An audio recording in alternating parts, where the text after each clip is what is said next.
appointee ako ni Digong. Sinabi ko na, di ba? Yes.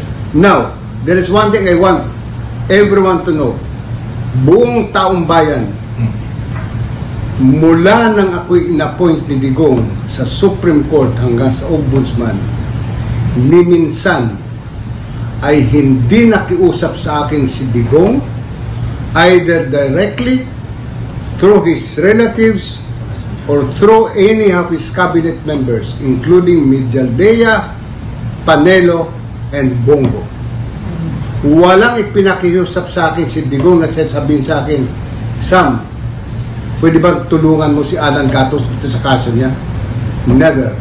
O Sam, pwede bang kasuhan mo yun si Joseph Morong? Wala. Si Digong ay never.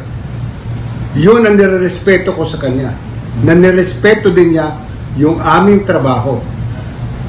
The only thing that Digong told me when he appointed as ombudsman, even sa Supreme Court, just do your job. Sir, si Vice, naparamdam niya. Vice Sara? No, never also.